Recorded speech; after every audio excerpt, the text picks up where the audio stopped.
Hello everybody and welcome to Running from Comfort. This is episode 15, The Wild World of Sales, featuring Carlos and Chad from Soleria.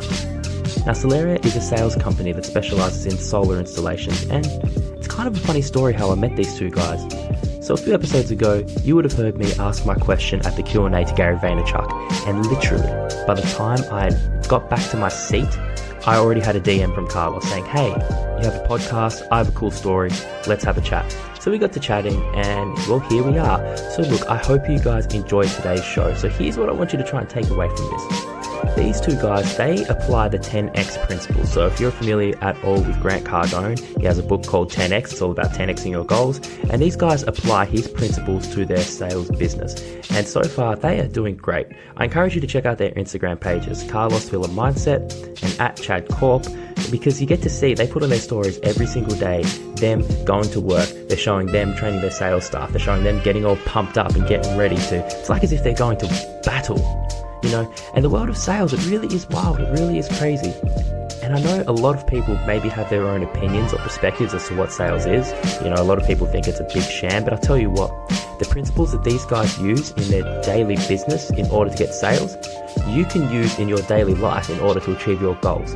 So there is a lot to take away from this one. As the boys kept on saying, you know, they dropped wisdom nuggets. So I hope you guys enjoyed today's show. And if you do not forget to give this a rating and a review.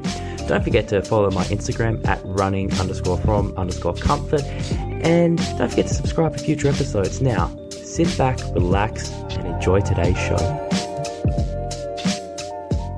Alright, so everybody, welcome to this week's edition of Running from Comfort. I have here the boys behind Soleria. We got Chad, we got Carlos.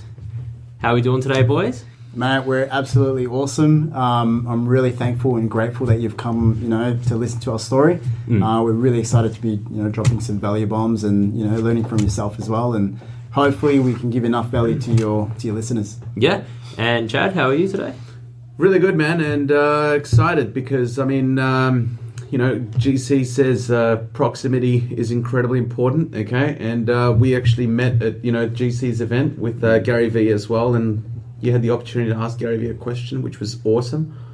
And excited to actually be here on this podcast. Yeah, well, thank you very much. So you guys will probably be able to explain what you do a bit better than what I can, but just for a little bit of context, so you guys are in the industry of sales, and more particularly, you're in the solar industry.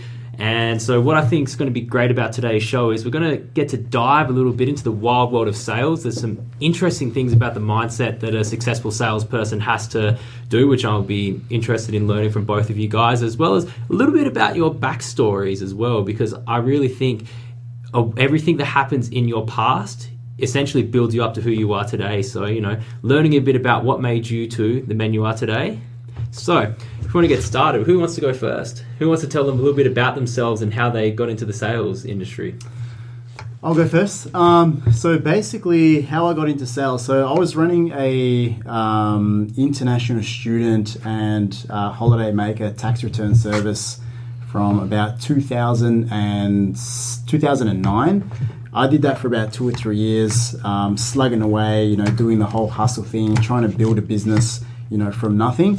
The key ingredient that I was actually missing was sales, understanding how to, take a product from idea, get it out into the market, monetize it as quick as possible, and then build a team and scale it, in the process.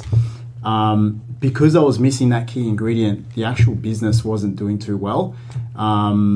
It got to the point where the actual business started failing.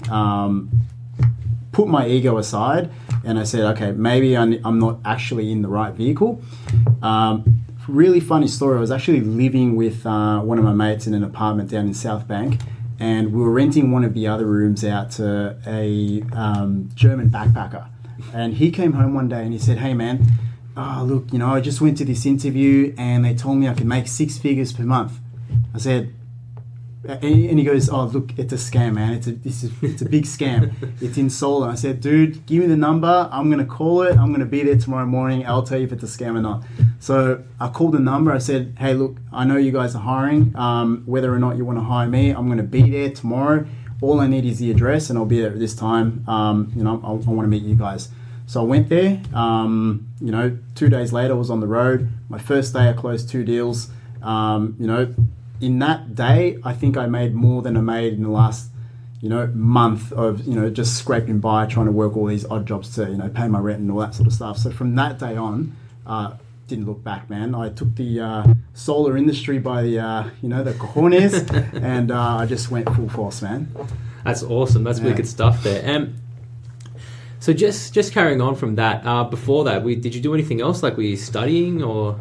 Yeah, man. I actually tried the whole uni thing about 3 times. So, I come from a background where my dad, graduated from accounting in Peru. So he grew up in a suburb inside Lima, which wasn't the best suburb. It was actually all dirt roads. It was still dirt roads up until I went back in 2009. So he graduated from accounting, and he used his university degree to actually come across to Australia as a resident. So he went through that whole immigrant process of coming to Australia as a professional. Because of his English level, he couldn't actually get a job in accounting, and obviously he wanted me to follow that traditional path of actually going to university, getting a job, getting a secure job, and progressing through my career. I tried it. I really tried it. I did it 3 times. I started TAFE, left. Started uni, left. Started uni again, left every single time. What made you leave? Like, what? Oh, look, man. I can always pinpoint it back down to like the information. I couldn't see, the short-term benefit from it. It was too long for me to actually, finish the degree and then go through the standard process of, finding a job and, building my way up through a career. I tried it. I went to work at Telstra. I was there for about 5 years. I worked my way up. I got myself to a great position, and I thought, this can't be it. So I left that, and that's when I got into entrepreneurship. Yeah, and I suppose that's like the sort of path a lot of people take. It's like a very guided path. I suppose you'd almost call it like almost say it's a safe path in a sense. But, it really is not for everyone. I think a lot of people get trapped in the mindset that, this is the way I'll have to go. But, obviously, someone like yourself, you had your few attempts at university, you had your attempt at trying to do the corporate life, but you just eventually decided, no, it wasn't my thing. Yeah. I was always the guy at the back of the class in high school. I was always talking too much, trying to, extract information from people, or get, told, hey, settle down, man, like you've got too much energy. I was always that kid in, uni or in TAFE. Even in the job at Telstra, I would always come up with all these, crazy ideas of how I could get the team from, A to B. And, the managers would say, hey, Carlos, look, you can't really do this and that. You've got to stay within these limits. And I was like, I can't, stay within these limits. I need to create. I need to be creative in the way I do it. So that's what led me to actually move on. And I want to take it back just quickly. Did you make $100K in a month at that job? Look, I didn't make $100K in my first month, but I did it in, within 7 months at that particular job. That's pretty good. You've done pretty well. So it was a scam then. You didn't make the $100K. Well, you said it was a scam, yeah. And what about yourself, Chad? From the beginning, I grew up with 2 working class parents, but my grandmother was the one that was incredibly hungry about money, and she was married to a school principal. So my parents were incredibly academic, and so they were really pushing me down that academic path as well. But just like Carlos, I was always bouncing off walls, but still doing relatively well in school. But graduating from high school, that basically gave me a lot more freedom to explore outside of these limits that my parents had set. So I studied painting as an elective, whereas most other people chose law or economics in a commerce degree. And, basically by chance, I, met somebody who introduced me to a stockbroker. And that basically led to a conversation where I did internship which led to, you know, me working as a stockbroker for the next 6 years after that. So, I mean, just like, you know, you've seen in Wolf of Wall Street, there's some really crazy and exciting shit that happens within that industry. I'm incredibly grateful for it because it gave me that opportunity to see, you know, what people in senior positions were doing. And as a young guy, I basically just started implementing the same thing as well, building my own client base. And they said, you know, Chad, your goal should be make $1 million within 3 years. Made it within 4. You know, which was incredibly exciting. But, you know, being young, dumb, naive, I basically lost it all straight after the GFC. It was like, you know, 7-figure collapse there. And so I thought, you know, being as bright as I was, if I'm going to make the money back, it's not going to be in a normal corporate job. I have to start my own business. You know, there's multi-millionaires on Forbes and so forth. That's the path I've got to go down, you know. So anyways, basically did that, and we started Australia's first anti-energy drink. Calms you down rather than give you wings. What was the name of that? ESC, like the escape key on the keyboard. Oh, okay. Yeah. So basically started that. We changed the Australian laws to be able to sell this product as a beverage within Australia, and we were selling all along the east coast of Australia. So, I mean, you know, the confidence that I had developed in stockbroking basically carried over through to the beverage industry as well. Not once did I actually think that I was going up against Coca-Cola or, you know, going to be fighting for space in the fridge that's owned by Coca-Cola, Schweppes or Red Bull. And so that's basically what allowed me to actually, you know, have the achievements that I did within the beverage industry, which was incredibly exciting.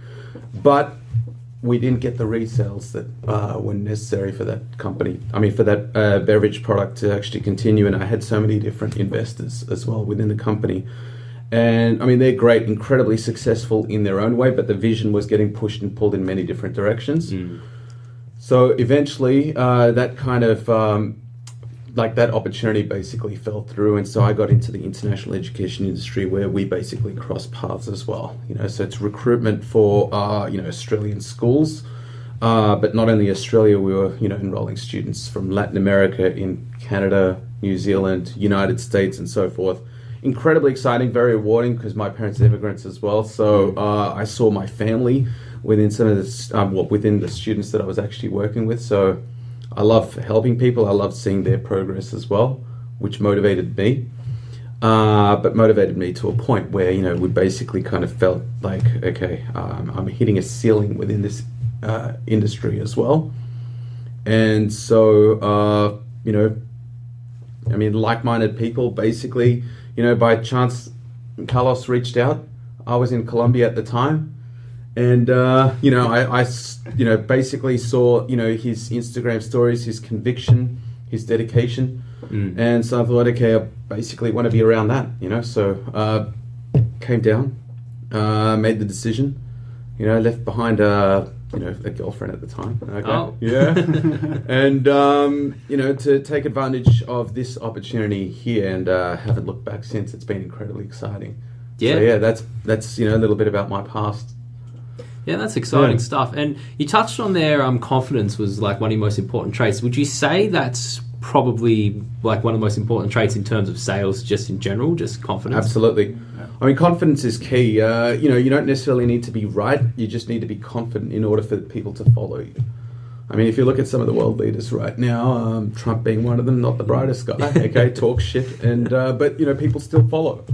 Because he's speaking with so much confidence, conviction that people are like, shit, he must be right, you know? Like, yeah, so, and then there's, you know, other people as well, like, you know, so many, you know, business leaders, not, you know, not necessarily people that can actually replicate that success maybe just the one time, but you've got people listening to them, you know? So, I mean, they've got confidence.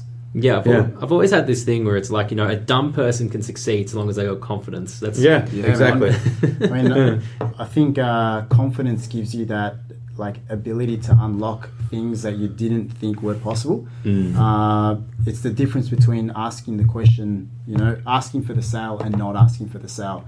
You could have, you know, 100 presentations and not have the confidence to ask for the sale in any of them, you'll get 0 sales. If you've got the confidence to ask for the sale in every single one multiple times, I mean, you'll increase your chance of actually getting the sale as well. You know? Yeah, and I just want to add to that. So if you want to think about this in a way outside of sales, maybe not in the sales industry, if you want to think about this in a different way, how about you think about this, right? You could talk to 1,000 girls, right? But if you never ask for the number, you'll never go on a date.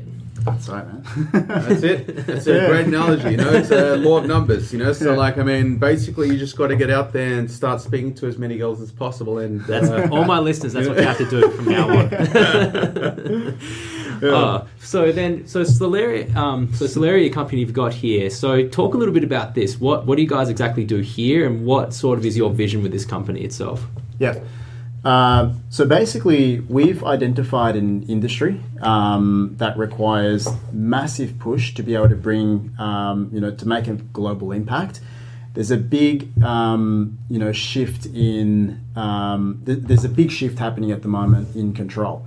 That shift is right now. We're generating all of our electricity through a very, very traditional way, which is the power companies.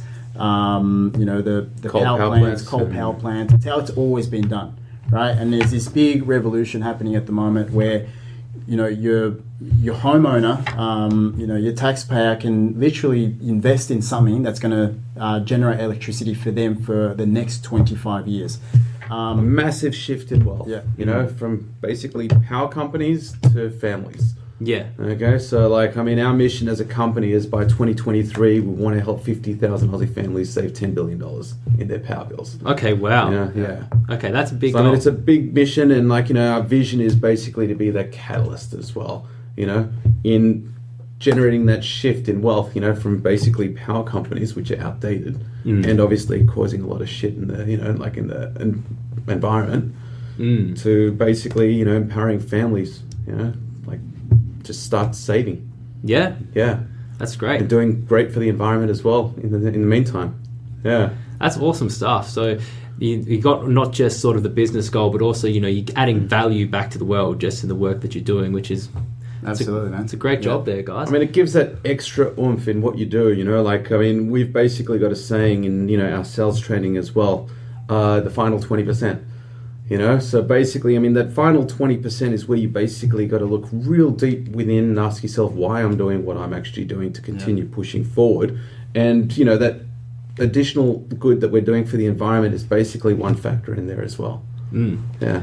It's powerful. You got anything you want to add on to this? Or? Yeah, man. I was going to say, Bill Gates said if he was going to start from zero, he would get into renewable energy. And Warren Buffett, he says the biggest transfer of wealth is the deregulation of energy as well. So, if these two massive power players are, saying this, then 100% we know we're in the right vehicle at the moment. Yeah. Well. Yeah. No, that's good. That's powerful stuff. So, I suppose what I want to sort of get into next here as well is, so a lot of what you do here as well is you do a lot of sales training because, you're building the company, you're building your sales team, and you're training these people yourself. And I think, if you want to talk about it, you said you got a new young guy in that you've trained up and he's already doing quite well. Do you want to talk a little bit about that maybe?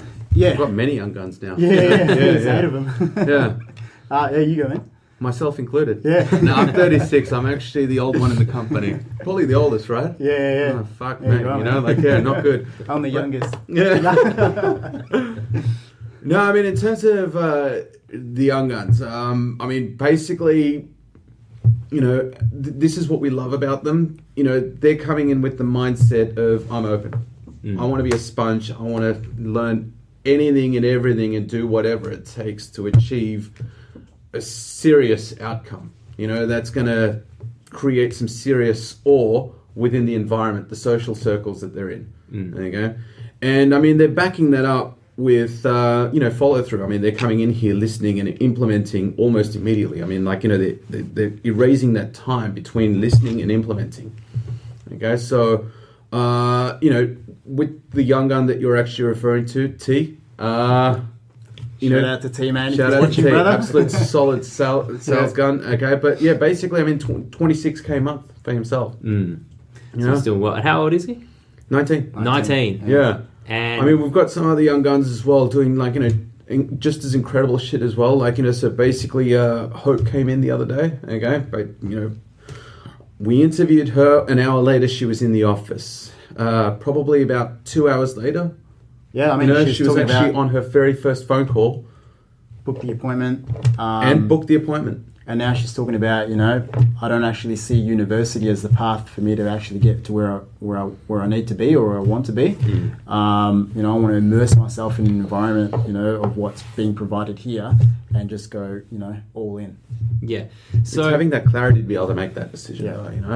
Yeah. So essentially what you guys are doing here is it's not just about the sales. It's not just about the solar energy itself. It's also about we're bringing people in, we're training them, we're giving them a new skill. And I suppose you'd probably say sales would be one of the most valuable skills somebody could learn in the world.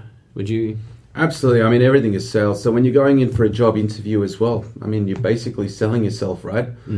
I mean, if you're, putting your CV in, again, like, the opening sentence in your CV is sales as well, because, basically it's got to sell that person who's reading the first sentence to reading the rest of that statement.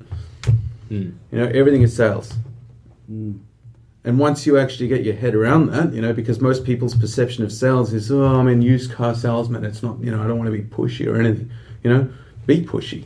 Because if you're the right person for the job, you want to push as much as possible, to get that job. Yeah, I think a lot of people, they can be scared to be persistent, and even just outside of the sales context, although you might still say it's within the sales context, it just depends how you're framing it. But let's say you're not selling a product, but you're wanting to go after an opportunity. A lot of people at times might be afraid to be persistent. They're like, I don't want to be, annoy that person constantly or all that. But 100%, man. But I suppose in that sense, you'd be missing out on the opportunity because you never know when that extra email, that extra follow-up, whatever it is, that'll be the one that'll secure that opportunity for you. Definitely. I mean, one of the stories that I can say is, this is a shout out to my little sister Jess, if you're watching as well.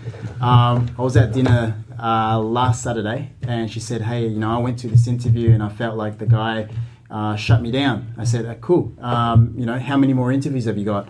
That was my only one. I said, okay. How are you actually looking for a job? I've just sent my resumes through Seek. I said, how else? That's all. Okay. What you can do is let's make a list of 10 different ways you can actually, hit the same job and achieve the outcome. Because at the end of the day, you want to achieve the outcome. I said, jump on Facebook, add in all the groups of, designers in Melbourne.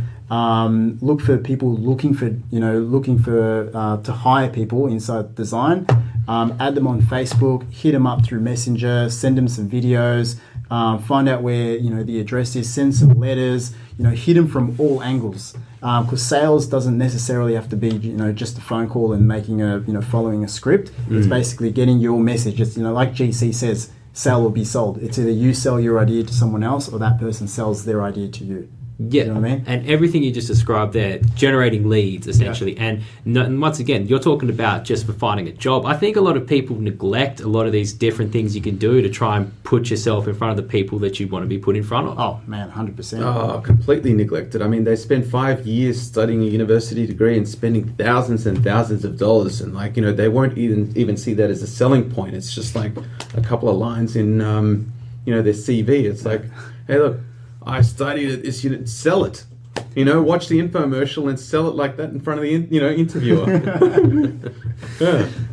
I do want to ask this question. This one, and sorry if this one's just a little bit out there, but I'm just curious. Is there a line when you're doing your sales stuff yourself where, do you ever catch yourself out maybe being corny? You think, was that too much or anything along those lines? No? No. Confidence. Just 100% confidence. Yeah, I mean, at no point are we thinking, because basically that comes down to being a burden, right? Yeah. It's only corny if I'm being a burden on others, Yeah. Nah, I mean, no, I don't worry about it at all. At the end of the day, I mean, and I heard this example, I don't remember who I heard this example from, but if you had the magic pill and you had this, sickness and you didn't know that this magic pill actually was going to cure your sickness, and my job was to get you to take the pill without telling you it's going to cure your sickness, what would I actually do to help you take that pill to save your life? Would it be corny, me, rocking up with no clothes on saying, please take this pill? Because, at the end of the day, the outcome is to get you to take the pill to save your life. It's not corny, man. Yeah. So, yeah, purpose-driven. So it's important to sort of believe in what you're selling as well. Absolutely. That's 100%. man. Yeah. I mean, the outcome in our mind is like, this person's reached out. We need to help them, and we need to do whatever it takes, which is actually one of our values here as well. So I mean, this is basically the values that we live by. Basically the behaviors that dictate our behavior. For basically hiring, selling, everything that we do within the company as well. Yeah, and I might take a moment. I'll just read these out quickly, just in case you can't see it. So, I know no limits. I don't lower targets. I am committed. I'm in constant pursuit of 10xing my ways. Little Grant Cardone reference right there. I never let myself down. I impress myself. I like this one. I'm solutions orientated and target focused. My ability to solve problems is my competitive advantage. I'm not controlled by my ego. I control my ego. I really like that one. I'm unreasonable as fuck in my approach. Yes. I know if I'm not growing, I'm shrinking. Very true. And once again, that last one, I do whatever it takes. If you had to pick one... We missed one, actually. I know when I max out, I'm only at 40%. David Goggins. Yeah, 40% rule, yes. And yes. honestly, I mean, most people are like, oh, I'm ready to tap out. You're at the beginning. Yeah. What? So, do any of you guys have a good way to explain the 40% rule while we're here? I'm familiar with it myself, but... Okay, so basically, we were chatting a little bit about failures beforehand. Most people actually, really focus on their failure. I mean, in Jess's case, it was like I got knocked back one time, and that was truly very upsetting for me. And that applies to probably about 99% of the people on this planet. Whereas for us and anyone else in our team, they're basically at 40%, and they've got to push that extra, push that little bit extra. Yeah. Continue going. And I think that came from David Goggins in his book, Can't Hurt Me. Great book. Yeah. Recommend it to anybody listening out there. Essentially what he says is most people quit at that 40% level. And when you're at that point of quitting, you're only 40% of the way there. Yeah. And I think I can't remember exactly how to devise it, but I believe he was 40 miles into a 100-mile run. 160 mile or something run, and he was busted his knee or something. And then he just kept going. So that's sort of like the mindset you really do have to have in life. You always have to keep going, like regardless what it is. You're always going to get knocked back. You're always going to get stepped on, shat on, whatever. Like shit's just going to come hit the fan. And life is really just one big game of what's your perspective on that and how are you going to respond. 100%. Absolutely. I was going to say, the difference in mindset and applying that principle really, really well, cementing that in your mind basically means that, when you're doing your push-ups, sit-ups, and then it starts to hurt, that's when things start to get exciting for people who truly, impregnate that value in their mind, because they're like, okay, now it's time. This is when it starts counting. Yeah. I've heard someone say that before. I've heard someone at the Muhammad Ali. Oh no, this one was just at the gym. I think this guy, he was training with his girlfriend, and she's just doing like reps, and she's like counting. He goes, "Don't count until it hurts." Yeah. That's when it truly counts, man. And it's about finding creative ways to keep pushing as well, because you don't want to keep pushing and not actually like it. One of the ways I've found that I can continue pushing past, boundaries that, some people can't, or, I myself couldn't in the past as well, is finding a creative way to continue forward. Maybe making it a game, getting someone else involved, doing it, with someone else. That way I'm enjoying the process as well. And the things that Carlos mentioned there are incredibly important, okay? Because,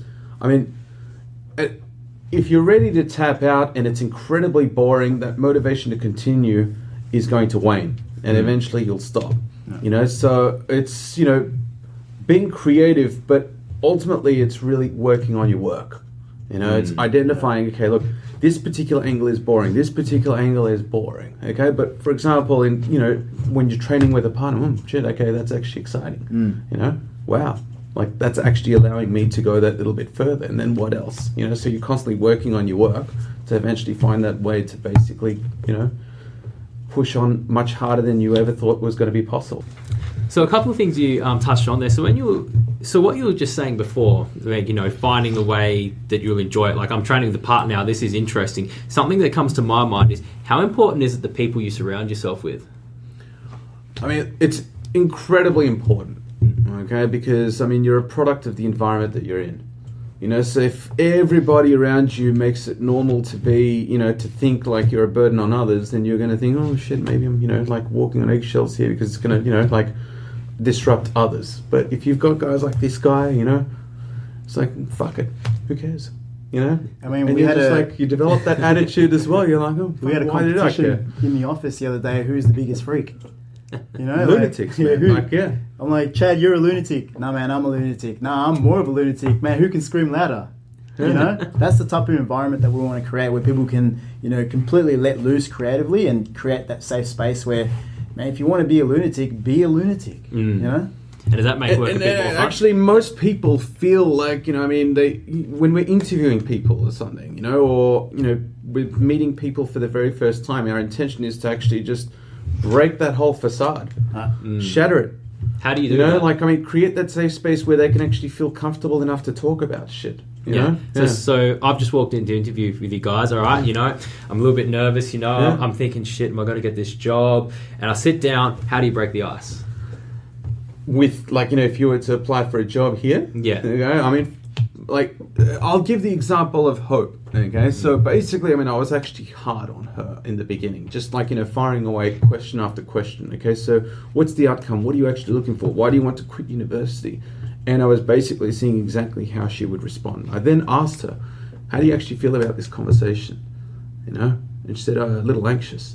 I said, thank you so much for being honest with me. Okay, but at that moment, I actually knew, that she was, basically on her path to being the right person. Okay, because number one, she was actually honest, but number two, she was also responding incredibly well, because I thought, okay, if she's responding like this under pressure, she's going to do incredibly well. Yeah. Okay, and then basically telling her that.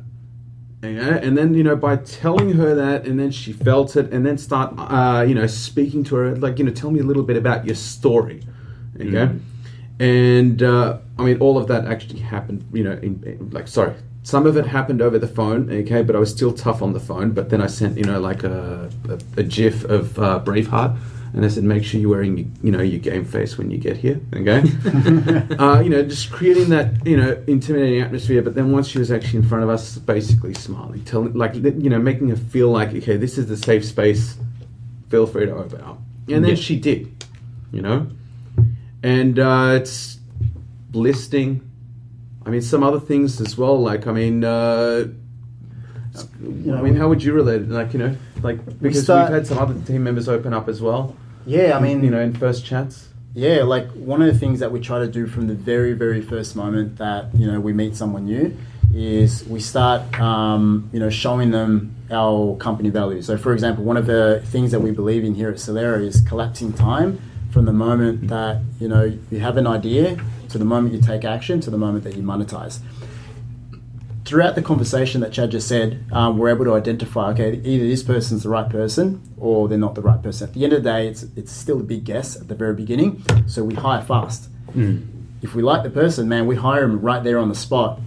We get them starting, within 5 minutes. We literally collapse time, right? So then that person is like, oh, okay, well, this is how they roll. It must be normal. So if we elevate, if we're able to show our values and completely elevate, the tone at which we're able to show it, then it creates that normality from the get-go, right? That way, when they're inside the environment, even if they're at 50% of what we're at, it's still 100% more than what they would be in a standard environment. Yeah, I guess it's being true to our values and having that conversation, okay, or entering that conversation that the person is having in their heart and mind, okay, where they basically feel that, and then boom, they start to open up. Yeah.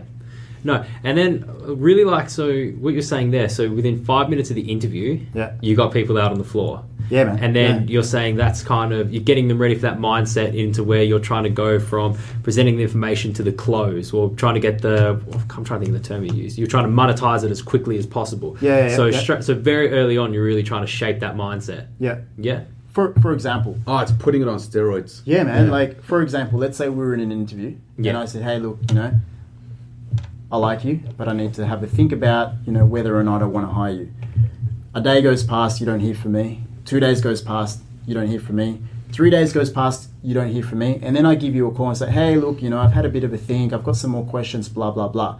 Well, if that's the way that I, buy, like as in me, if that's the way that I'm, beginning that relationship, then you, as a person, jumping on the phones and going through a process, if I then say, hey, look, you have to close customers on the spot, I don't actually really believe that you should close someone on the spot if you don't, truly believe in what you're doing, right? So we show it from the very first process that, you're experiencing with us.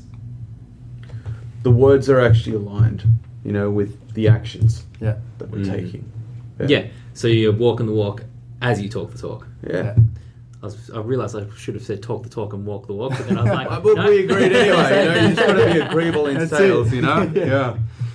So what I probably want to ask about you next is, so did you both attend that Grant Cardone boot camp? Yeah, absolutely. You're very big on the 10x, about all the 10x values. Pushing, hustle, muscle, and 10X, what else have we got? I forgot what these are called. But Cuffs, man. They're mine. Cuffs, yeah. Success is my duty. I've got a tattoo as well. Nah. So my confession here is I actually have not gone into the 10x book yet. It is on my reading list. I'm very slow when it comes to reading books, but I've got you two guys here that are obsessed with this 10x mindset. I think I can kind of get the gist of that from. You've just been to Grant Cardone's boot camps. What's some of the more important values you've pulled out from learning from Grant Cardone? Look, mine personally is do whatever it takes to make it happen, right? I mean, if you embody that value, do whatever it takes, you'll literally do whatever it takes. So whether it's looking for a job, whether it's, 10xing your business, it could mean staying back till 12 a.m. and doing work, or it could mean, okay, who do I now need to talk to that I would otherwise be intimidated to talk to either raise money or, ask for resources and ask for help.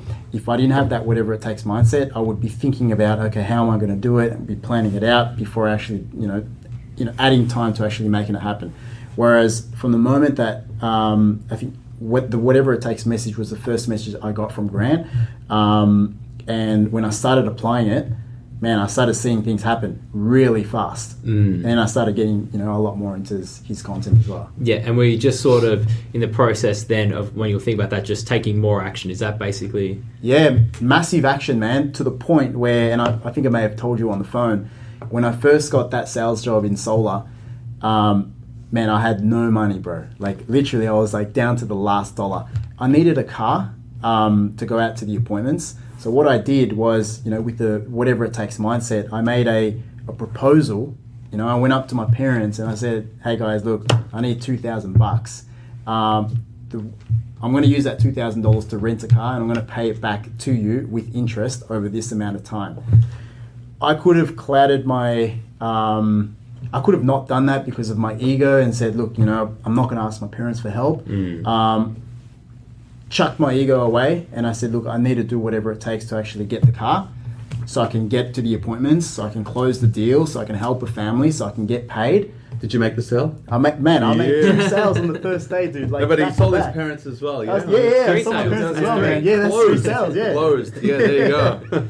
So shout out to my parents, man. You guys are awesome. 10x. 10x. And then what about you, Chad? Look, my biggest takeaway was massive action. Okay, and I mean more broadly, basically 10xing, because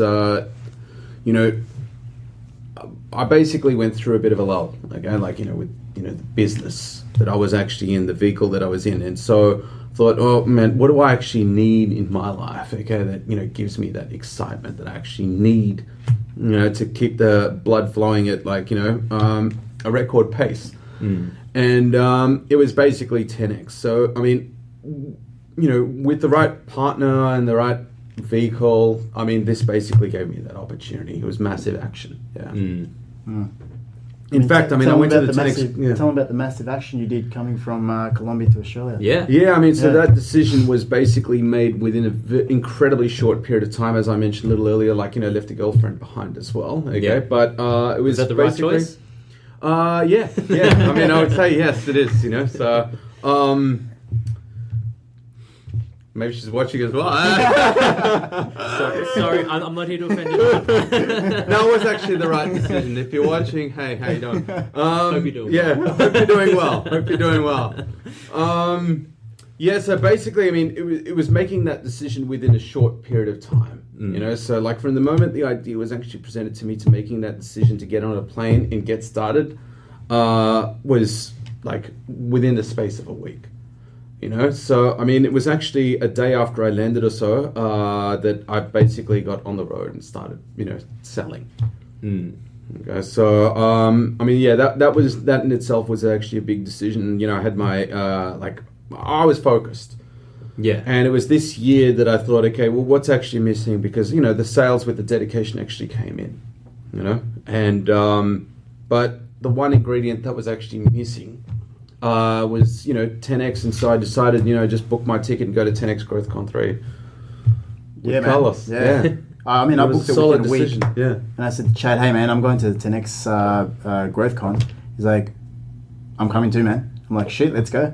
Yeah. And then I see I'm gonna fix up the phone. Oh yeah. And then I see you guys had dinner with Grant as well, didn't you? I mean, basically we went for dinner with mates and at the Crown Casino at Nobu. And lo and behold, I mean, because he's in town, boom, he was right there.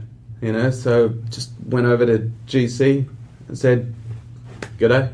I wanted to know, the only reason I asked is I just wanted to know a little bit, what's he like when he's not sort of on stage or behind his Instagram? Is he very much the same? It's the same, I'd say the same, yeah. Yeah, same. Just always on. Yeah. Oh, yeah. I mean, it's not putting it on. Yeah. Yeah. In fact, it was, a small group of us. And when he knew he was getting up and, we were taking a photo, he, told Elena, pass me the hat. And she already knew it. Actually, he didn't even have to ask. It was like, got the hat. It was Cardone Capital, like promotion. Always, gotta get the brand on. Promote. Yeah. Yeah. Gotta always have it there. Yeah, no, that's smart thinking. That's good thinking. Yeah. But yeah. Like no promotion is too small for him, which is incredible. I mean, guy who's achieved so much. It was insane. Like in that again, like being in the right environment, surrounding yourself with the right people. Just seeing that makes you realize, okay, that gives me permission, no matter how small, to actually just promote it. Yeah, yeah, that's very important. I mean, he's not passing up on any opportunity there at all. Something as simple as just the hat. A lot of people might think they're too good to maybe waste the 10 seconds to put that hat on, but who knows? That could be your next lead. Yeah, exactly, man. All right. So I want to get back as well to what you were saying about action, because I actually think action's a very important ingredient. So my little confession is, I mean, to a degree, I'm a bit unorganized, right? And sometimes I'm not always doing the best that I feel I could be. But I really feel like the only thing that ever gets me forward is that I'm not afraid to take up an opportunity and just do something. Might I suck at marketing, myself, or for example, this podcast?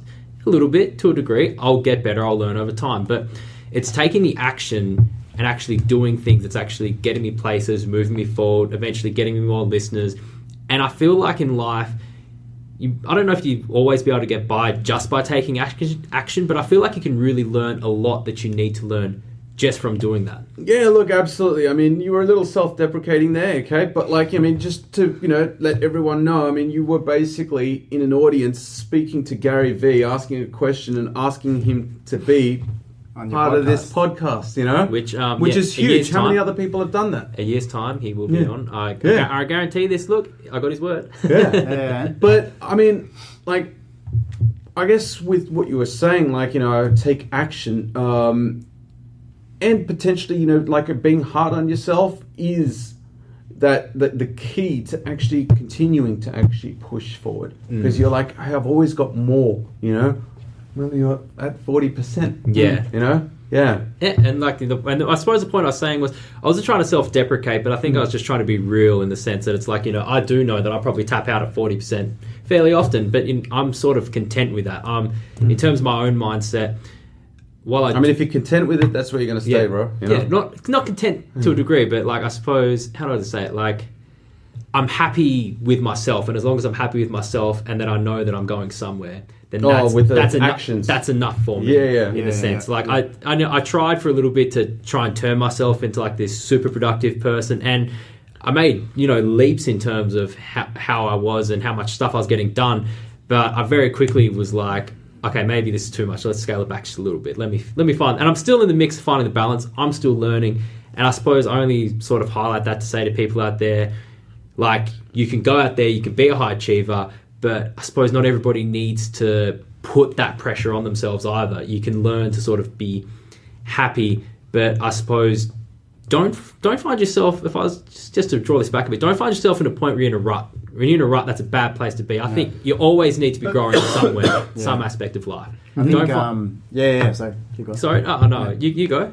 I think you're like, in my case, and what we try to tell everyone in the company is have your outcome clear, because once your outcome is clear, then the entire path becomes a lot more clearer as well. If your outcome of what you want to achieve isn't clear, then you're going to be going wide with what you're trying to achieve, and you're going to feel like you're not actually moving forward with anything. I think you're going to feel like you're shrinking. Finding yourself in a rut. I mean, if you're pursuing a business, it's for 99.999% of the people out there. Being in a rut is like natural progression. But for example, what Carlos was saying earlier, like the outcome. Okay, having that clear outcome in mind. Okay, basically, puts you in a different mindset. Because you're asking yourself, okay, I'm in this rut. Okay, and one of the values, if I'm not growing, I'm shrinking. Okay, but like, with the outcome in mind, it's like, okay, what's this position that I'm in life right now teaching me? Because there's clearly something that I don't know that has actually led me to this point. Which is what I try to do. I always try and learn from every situation. So just to kind of summarize what I was saying before, I always do something to make tomorrow a better day. I always in some way do something to make sure that I'm growing. I suppose what I was saying was I found myself at a point where I was trying to do too much and I was pulling myself in too many different directions, which and like that's where you sort of elaborate there. You have your clear outcome and then you'll know exactly where you're going. So now I have a clearer outcome.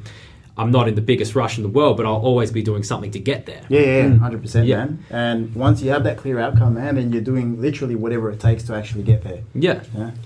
And I suppose as well, it's all about building momentum too. So I imagine there might come a point where I might build more momentum and then I'll probably be like, right, boom, let's go gun it. I mean, the fact that you're doing a podcast, and I don't know in what percentage it is, but how many people are out there doing podcasts right now?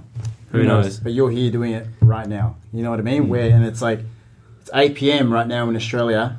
Most people, it's okay, whatever they're doing, but we're here, we're trying to push the message forward. And something I think that was important that we touched on a bit earlier, I want to come back to was, I talked a little bit about being in a rut, and I think this is something everybody's going to go through. I think it's inevitable that you're going to hit a rut at some point. You're going to hit a wall. Life's it's a beautiful position. Yeah, because you can learn a lot about yourself, but what I think a lot of people struggle with is actually getting out of the rut. So you told a little story before. I wonder if you could tell it again. And you were elaborating about how you were in a slump, and I suppose that is a little bit similar to being in a rut. Now, to me, a rut's probably more like being depressed, but when you're in a slump with the sales, I suppose that is analogous to that point in life. So could you touch on that just a little bit? Absolutely, man. So I entered the sales arena in solar. I was quite successful within my first 3 to 4 weeks. I was making quite a number of sales. I think I actually topped the charts together with another guy. We were both top 2. And then, in the context of sales, when you start becoming really good, it's really easy to say, hey, it's not actually the process, it's me. I'm the best sales guy. Whatever I'm doing is getting sales. the moment you do that and you forget about the sales process, usually what tends to happen, inside that journey is you start slumping. The moment you start slumping, in my case, I got pretty depressed. I'm like, shit, what's going on? My ego started taking over and saying, oh, well, it's you, something that you're not doing. So one of my superpowers that I believe I have is putting my emotions aside and looking at things like really objectively. Okay, you're in a rut. You're not getting sales. What are you doing right now? What can you do differently to try and achieve, the outcome that you actually want to achieve? Some of the things that I did was I paid $4,000. So I jumped on Google and I typed in solar sales training. Couldn't find anything, so I paid $4,000 to a sales trainer. I didn't really know about Grant Cardone at that time.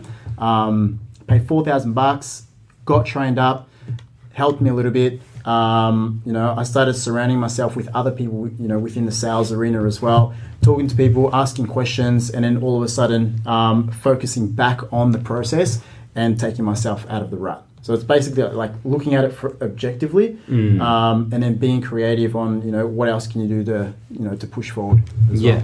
And then that, the quote, I think, it's like the definition of insanity is like doing the same thing over and over again, expecting a different result. You took yourself out, you remove yourself from the situation, analyze what's actually going on and say, right, what do I need to change? And that's, I think, some people, they'll get stuck in a rut for so long because they won't go through that sort of analysis process. Yeah, it's true. Do you have anything to add to this, or? Look, what Carlos said was spot on. It's something that, I experienced along with, I guess, many, many others as well, but it's being able to, reflect on the situation that you're actually in objectively, and ask yourself, like, what the hell led me to this point? What do I need to do to get out of it? What information am I missing? Yeah, what information am I missing? So, reflecting on that moment has, led Carlos to many more sales since, Yeah. And I suppose, all right, I reckon we should probably wrap this up soon. So I want to ask both of you this question. I don't know who wants to go first. Do you have a favourite failure that shaped who you are now? Yeah. Dropping over a mill, after the GFC.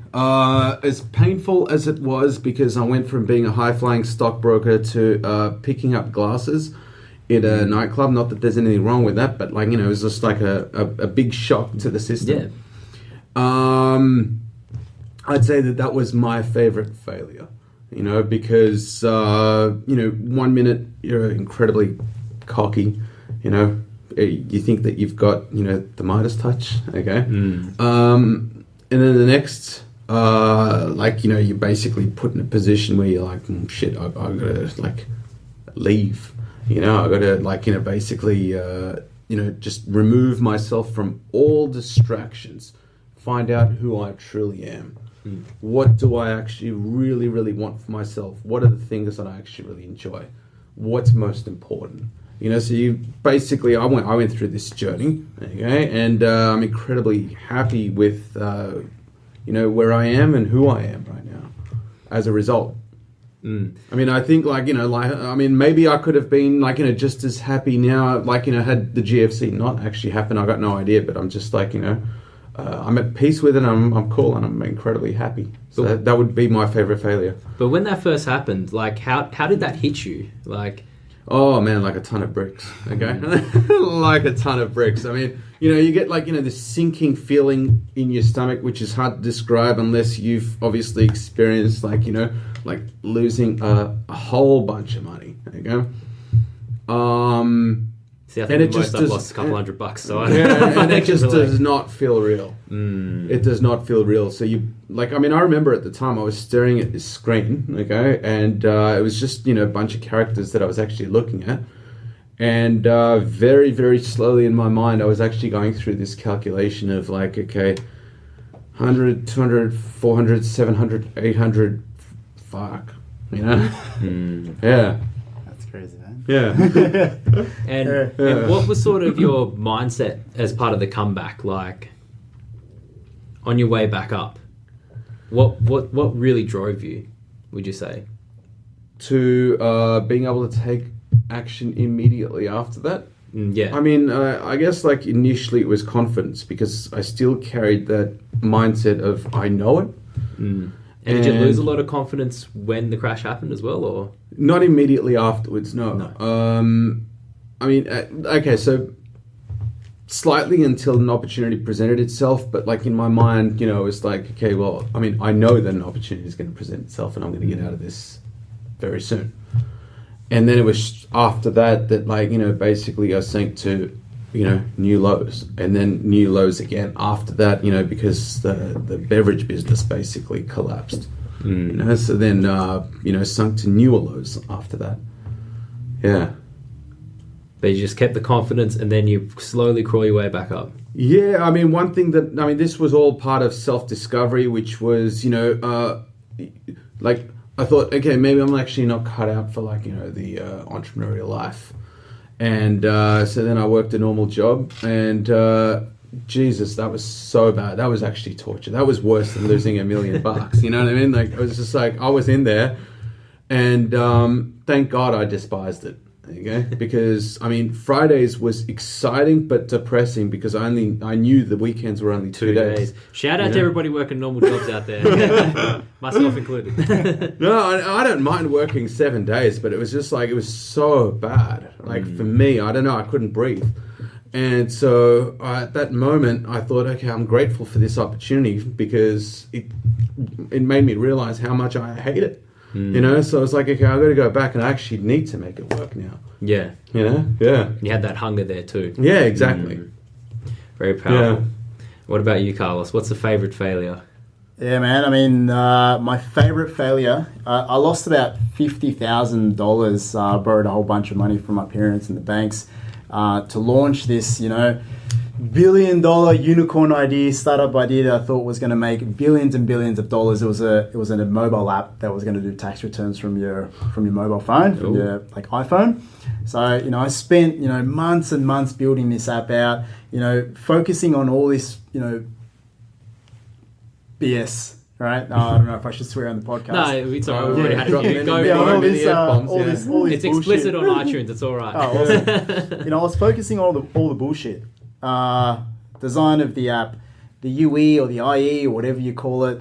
You know, what screen goes to the next screen, the color, this color, that color. And, you know, I spent months and months trying to design this beautiful thing that I was going to take into the market. And then, you know, as soon as I was going to launch it into the market, I was going to be a billionaire overnight.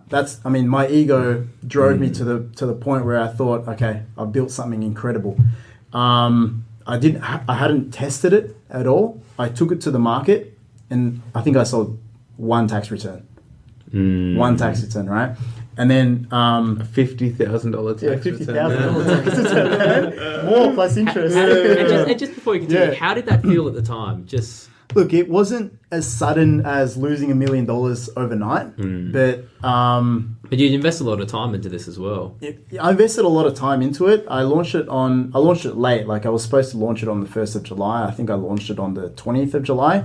I got accepted on the Apple iTunes store, and I thought, okay, I'm going to go to sleep, I'm going to wake up, and there's going to be 1 million downloads. I wake up, not a single download. I think my dad downloaded it or something, and I'm like, oh shit, I got to download. But then it was a sort of like this long downturn of shit, what am I going to do? What am I going to do? What am I going to do? What am I going to do? Started losing, you know, cash in the bank, started losing my confidence. And that's how I got into solar, because I had no money. I was desperate, man. I was like, what am I going to do? And that's how I found that solar opportunity. And that's what showed me, before you launch any idea, monetize it first. I mean, GC says right now, you know, he makes it really clear. From the moment you may have an idea, sell it. You know, we've got technology now where you can build a funnel on Facebook, you can build a landing page, you can add a, you know, payment cart, you can sell something without actually having it, you know, ready-made or, you know, printed or whatever. If someone buys it, maybe you're onto something. Sell it again, then maybe you're actually onto something. So, I mean, yeah, that's my favorite failure, man. Just I learned not to not to invest or spend a whole lot of time on something if I haven't actually proven or monetized it yet. Yeah. And I think probably the powerful takeaway from this is no matter what your failure, there's always a lesson, and that lesson can build you up for a future success. For the YouTube. But yeah, work on your work, you know, like at all times, basically. I mean, if you're going in for your first interview and you get rejected, if you're going in for your first appointment to make a sale and like, you know, you get rejected, don't repeat, you know, I mean, like the same way, like, you know, just reflect on the whole situation. How could I have done things differently? You know, shortcut the learning by, I guess, you know, speaking to people that are older than you, that are, you know, mentors. Mentors, more experienced than you, people that have been to many more interviews and so forth. And pay money, like literally, like one of the things I learned was pay for access, pay to get the information, because if you get it for free, you're probably not going to implement it. I didn't, so just, you know, pay a lot of money to get in front of the right people to get the right information, and that's literally like a shortcut. Okay. You know? It's interesting. Yeah, no, I have heard that one before. I heard there was a guy, I think it was Brian Rose from London Real. He has his own little course, and initially it was free. And I actually tracked it back to find this out to make sure he actually wasn't bullshitting, because he was selling it for like $3,000 now. And he basically said when it was free, only like 10% of the people finish it. Now everybody finishes it. Everybody makes money by the end of it. Because there's a value on it now. Yeah, because you've got that. You're paying for attention, you know? Yeah, and you're putting that actual investment into it as well, I suppose, which is the other thing. But I suppose, do you guys have any closing remarks to this? Actually, before we go to closing remarks, there was one more thing I wanted to touch on briefly. I don't know who wants to tackle this, maybe both of you. Rejection. All right? In the world of sales, you have to deal with rejection all the time. How do you deal with rejection? Look, I mean, basically that's self-reflection, working on your work, you know? So if I'm not growing, I'm shrinking. Okay, so, I mean, a rejection is an opportunity for me to actually write down, okay, well, let's look at this objectively. What could I have done differently? How am I going to implement the new thing that I've just thought about? Write down the script, start rehearsing it, go out there, implement it. How did people actually respond? Working on your work. I mean, exactly what Chad said. I never see anything as a rejection. Or, you know, if I ask you a question, if I say, you know, do you want to go out with me, and you say no, all you're telling me is the way I asked you wasn't the way that you want to be asked. So now I've got to get creative and hit you with all angles and ask you in another way that you're actually going to be receptive to. So, and plus, like, rejection is natural anyway. I mean, you're not going to get yes 100% of the time. Yeah, I mean, it's impossible. And I suppose the reason why I ask this is just I think we're very much conditioned these days to fear rejection to a sense. I mean, you know, if you were to come out of school and you got fired and you got, you know, you might see that as rejection. You know, for a lot of people, they're like, oh shit, what now? Like, I'm screwed. Yeah. On that, I mean, GC says, fill your pipeline. Like, I'll take it back to my sister. Shout out to my sister. She felt rejected because she only had one interview. If she had 100 interviews, she would have seen it like, cool, move on to the next one. In sales, you feel rejected because you've only got one sale or one appointment or one lead. If you have 1,000 leads, man, you just move on to the next one. You probably don't even feel it. Yeah? And then I suppose as well, it's sort of also having that mindset of just being able to, you know, if there is that rejection, just be able to like brush the dust off your feet and just, you know, let's go to the next one. Yeah. And get goals so big it makes your problems look tiny in comparison. You know? Yeah, so I mean, on the closing remarks, which you said earlier, unless I'm closing it prematurely. No, okay? No, that's all right. Let's end this, boys. Yeah, it's I mean, look, late. basically, follow us, okay? If you want basically more 10x, but more importantly, if you believe you've got 10x as well and you basically want to unleash the beast within, join our team. You know, join Soleria.co. All right. Follow Chad Corb. Follow carlosvillanueva.joe on Instagram. Follow... follow me. I'm your host. You should already be following me if you're not. Follow this guy's podcast, man. I'm running you guys going to get some from awesome value. Look, on the video, I'll get your Instagram tags underneath you. I'll put that at the start as well, so everybody's got that there. And yeah, look, I hope everybody's enjoyed this episode. I think this was jam-packed. I think we really were able to get a lot out of it. And I hope as well, you people, when they're listening, they're able to kind of see how a lot of these sales things could apply to their life. Because, I mean, I believe your boy's mindset is sales is everything. Yeah, man. Everything. Everything, man. Everything. Yeah. So there you go. Sales. All right. I hope you've enjoyed today's episode. If you have, do not forget to give this a rating and a review. If you're watching on YouTube, go down below, hit like, hit subscribe, hit the bell. You know what to do. All right, let's wrap this up. We out of here. That's a pleasure, boys. Show. I might just join in just quickly. I haven't read 10X yet, but we'll just join in for the fun of it. Thanks, brother. Thank you, boys. That's awesome, bro. I That was love awesome. That was sick.